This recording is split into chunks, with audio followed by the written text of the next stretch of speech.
В наступившем году нас ожидает изменение тарифов на коммунальные услуги. Более подробно поговорим сегодня об этом в программе «Интервью». Здравствуйте, я представляю гостя в студии.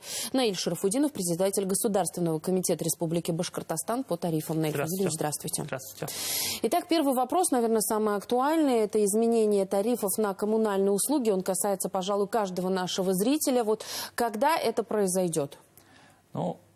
На сегодняшний день у нас тарифы действуют те, которые действовали по состоянию на декабрь 2024 года. Это законодательно предусмотрено, что в первом полугодии этого года превышение тарифов сверх тех, которые были в декабре предыдущего года, не произойдет. Следующее изменение тарифа у нас будет с 1 июля 2025 года.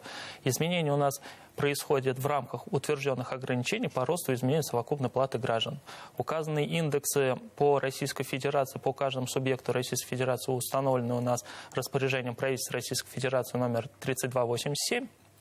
И по Республике Башкортостан распоряжением главы номер 591 установлено уже по каждому муниципальному образованию. Мы установили индекс 16,7%, это 14,6% средний по республике, который нам установили на федеральном уровне, и 2,1% тоже установлено на федеральном уровне предельно допустимое отклонение. То есть 16,7% по каждому муниципальному образованию. Но это не значит, что у всех жителей нашей республики платеж увеличится на 16,7%. Это максимальная величина, на которой может увеличиться платеж. Если говорить по видам коммунальных услуг, то у нас водоснабжение средневзвешенные тарифы для населения подорожает с 1 июля 2025 года на 13,7%, по водоотведению 14,1%. Теплоснабжение 16,1%, электроснабжение 12,6%, газоснабжение 10,3%, согласно прогнозу социально-экономического развития. И по обращению с твердокоммунальными отходами рост не превысит 12%.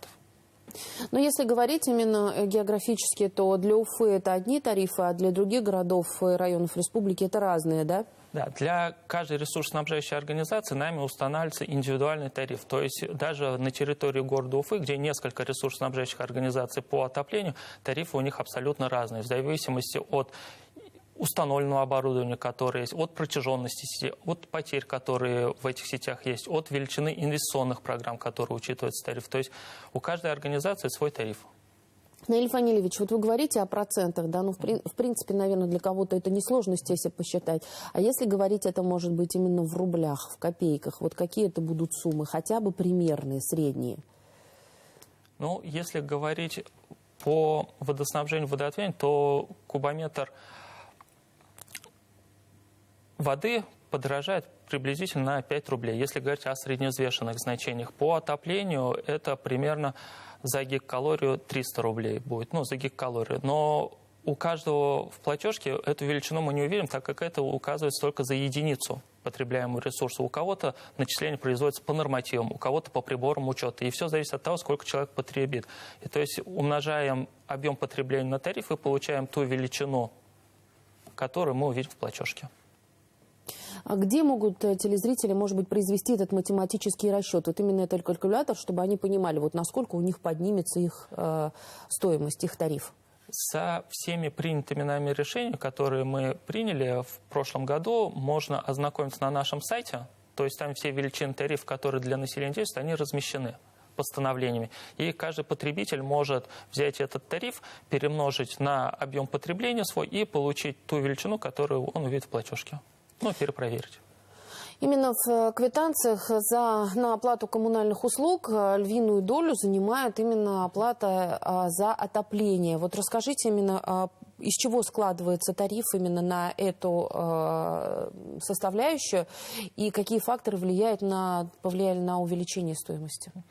Если говорить про тариф на тепловую энергию, то его формирование происходит так же, как и все тарифы. Берутся все экономически обоснованные затраты предприятий и делятся на полезный отпуск, который формируется исходя либо из показаний приборов учета в целом, либо исходя из нормативов.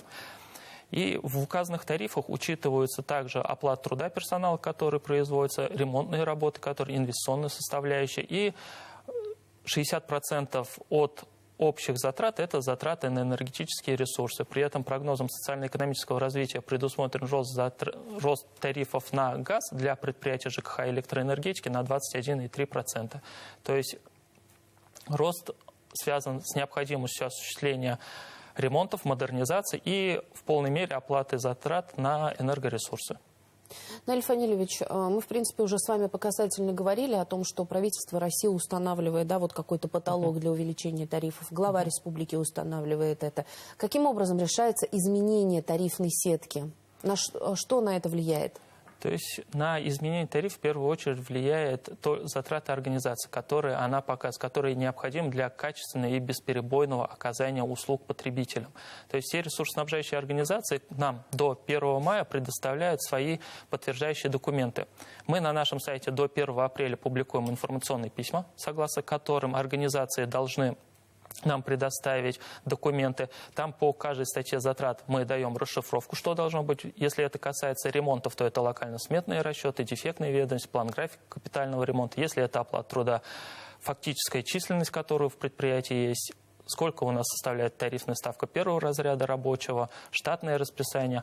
То есть организация нам предоставляет до 1 мая документы, и мы в течение до 20 декабря рассматриваем эти материалы тарифных дел, проводим экспертизу и уже коллегиально принимаем решение об установлении тех или иных тарифов. Эти заседания правления, на которых принимаются решения, они у нас являются открытыми, то есть мы приглашаем на них представителей прокуратуры, управления Федеральной антимонопольной службы по Республике Башкортостан и Межотраслевой совет по субъектам естественного монополии при главе Республики Башкортостан.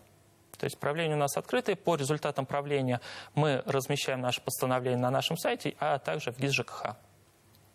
Вот вы сейчас тоже ответили, может быть, частично на мой следующий вопрос. Какой целью идет именно изменение тарифов на коммунальные услуги? Потому что ни для кого не секрет, что износ именно коммунальной инфраструктуры, коммунальных сетей, процент очень высокий. Вот изменение тарифной сетки помогает решить этот вопрос? Изменение тарифов, которые мы производим, оно необходимо в первую очередь, как я уже сказал, для обеспечения качественного и бесперебойного теплоснабжения. Как мы с вами видим, у нас нет серьезных аварий на сетях теплоснабжения, водоснабжения. То есть все потребители у нас в любой момент времени могут получить качественную услугу в любой час, в любой, даже ночью, когда открываешь кран, течет горячая вода, горячие батареи у нас всегда теплые, холодная вода тоже есть. То есть это главный показатель деятельности предприятия, то, что у нас качественное и бесперебойное предоставление услуг. Наиль Фанилевич, мы говорили с вами о том, что тарифы устанавливают именно в рамках ограничения, при этом осуществляется ли контроль за их соблюдением? Да, есть постановление правительства Российской Федерации номер 400, которые утверждены основы формирования данных индексов. Мы ежемесячно проводим мониторинг соблюдения указанных индексов по каждому муниципальному образованию.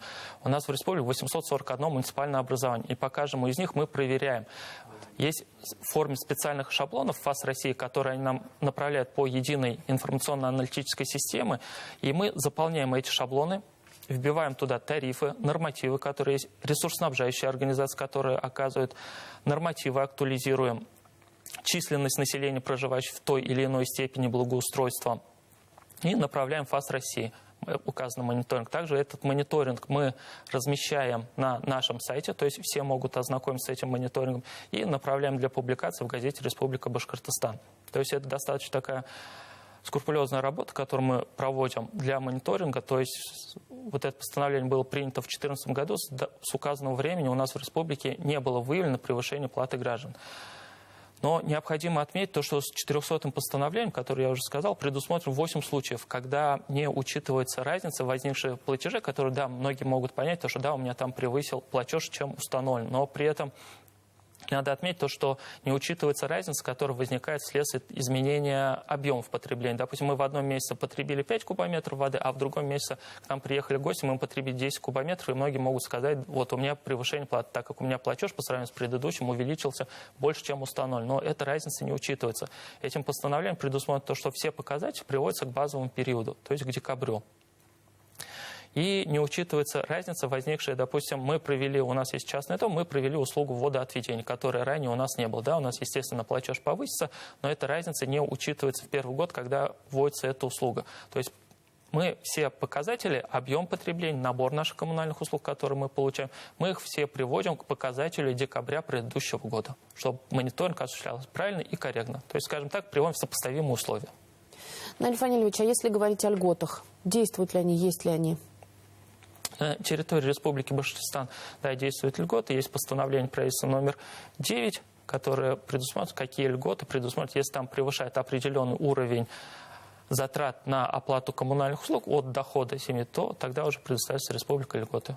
Наиль Фанилевич, еще один момент. Вот вы сказали, что тарифы формируются с учетом еще и тех предложений, которые вносят ресурсоснабжающие компании. Но у них же тоже есть свои интересы, будем откровенны. Все ли учитываются их пожелания? Как это вообще осуществляется? Главным принципом тарифного регулирования, который мы придерживаемся, это соблюдение баланса интересов между потребителями и поставщиками услуг. То есть основным показателем, который оценивает этот баланс интересов, это тот объем средств, который мы выявили и исключили из тарифа как экономически необоснованный и неподтвержденный. Данная сумма составила по итогам 2024 года к тарифной кампании на 2025 год 23,6 миллиардов рублей. Если говорить об электроэнергетике, то там исключили мы порядка 7 миллиардов рублей, что составляет 29% от заявленной суммы. Если бы же эта сумма не была исключена из тарифов и из предложений регулируемых нами организаций, то дополнительный рост, который уже мы утвердили, составил бы до 22%, если бы мы приняли все затраты, которые они заявляют. Поэтому экономический эффект от государственного регулируемого тарифа составил 23,6 миллиардов рублей. Наиль Фанилевич, спасибо огромное, что пришли сегодня к нам в студию. Рассказали о том, какие изменения нас ждут. И спасибо, что вы нам упомянули, что все подробности можно еще и узнать на вашем сайте, для того, чтобы каждый мог просчитать. А вот если на сайте не разберется, можно ли куда-то прийти, чтобы заранее объяснили и рассказали, какие изменения ждут? Конечно, все интересующие могут обратиться к нам в Госкомитет по тарифам по нашему телефону, который размещен на нашем сайте, позвонить, то есть проконсультируем, расскажем что-то, как, если есть вопросы. Могут также написать официальное обращение, на которое мы также в установленные сроки дадим компетенцию ответа. Спасибо огромное. Спасибо. Это была программа «Интервью». Мы говорили о повышении тарифов на коммунальные услуги, которые планируются с 1 июля 2025 года. Спасибо, что были с нами.